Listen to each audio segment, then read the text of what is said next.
BHEL Ramachandrapuram పరిధిలో రైతు బజార్ పేరుతో అసాంఘిక కార్యక్రమాలకు అడ్డాగా మారిన జిహెచ్ఎంసీ భారీ నిధుల రైతు బజార్ 2 ఎకరాలలో కోట్ల విలువైన స్థలంలో రైతు బజార్ పేరుతో షెడ్లను కట్టి పెద్ద పెద్ద బోర్డులను పెట్టి జిహెచ్ఎంసీ అధికారులు చేతులు దులుపుకోవడంతో రైతు బజార్ పేరుతో ఉన్న అట్టి షెడ్ల స్థలం రైతు బజార్ పేరుతో అసాంఘిక కార్యక్రమాలకు అడ్డాగా నిలయమైంది.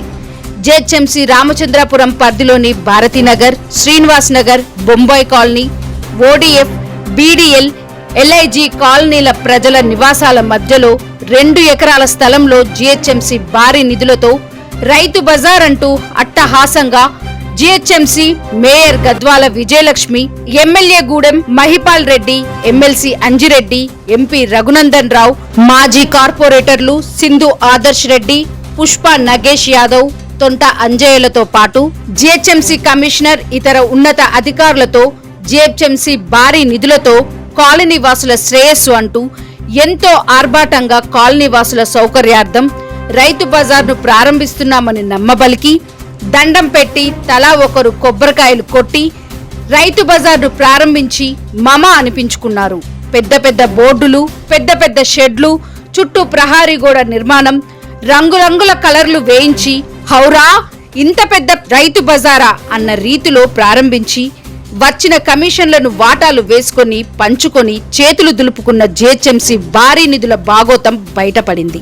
వివరాలకు పోతే జిహెచ్ఎంసీ రామచంద్రపురం, భారతీనగర్, బొంబాయి కాలనీల నివాసాల కోట్ల విలువైన 2 ఎకరాల స్థలంలో మూడోసారి కోట్ల రూపాయలు వెచ్చించి కమిషన్లు దండుకొని అట్టహాసంగా ప్రారంభించినట్లు చేసి చేతులు దులుపుకున్న చందంగా రైతు బజార్ను ఏర్పాటు చేసి అనాథగా వదిలేశారంటూ రైతు బజార్ వెక్కిరిస్తోంది. గతంలో ఇలాగే భారీ నిధులతో రైతు బజారు పేరుతో భారీ నిర్మాణాలు చేసి ప్రారంభించక సండే మార్కెట్ అంటూ నిర్మాణాలను కూలగొట్టి కోట్ల ప్రజాధనాన్ని వృధా చేశారు అని స్థానిక కాలనీ వాసులు మొరపెట్టుకున్నారు.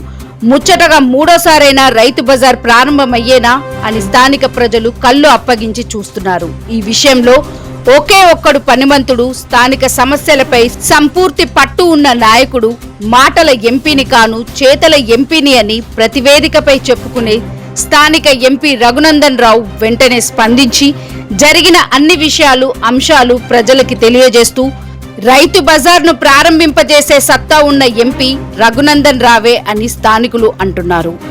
ఎంపీ రఘునందన్ రావు వెంటనే స్పందించి ఇట్టి జటిల సమస్యను పరిష్కారం చేసి ప్రజల ఎంపీని నేను అని రుజువు చేసుకోవాల్సిన సమయం ఎంపీ రఘునందన్ రావుకు ఏర్పడింది. ఇంత జరిగినా ఎంపీ రఘునందన్ రావు స్పందిస్తాడో లేదో వేచి చూద్దాం. ఉన్న వాస్తవ విషయాలను ఆధారాలతో సహా వీడియో రూపంలో, ఫోటోల రూపంలో కస్బా న్యూస్ ప్రజల ముందు ఉంచుతుంది. ఇప్పటికైనా అధికారులు కండ్లు తెరవాల్సిన అవసరం ఉన్నదని కస్బా న్యూస్ విన్నవించుకుంటుంది. ధన్యవాదాలు. Thank you for watching Kasba news channel. నిరంతర వార్తల కోసం ఛానల్ ని సబ్స్క్రైబ్ చేసుకుని పక్కనే ఉన్న బెల్ ఐకాన్ ని క్లిక్ చేయండి.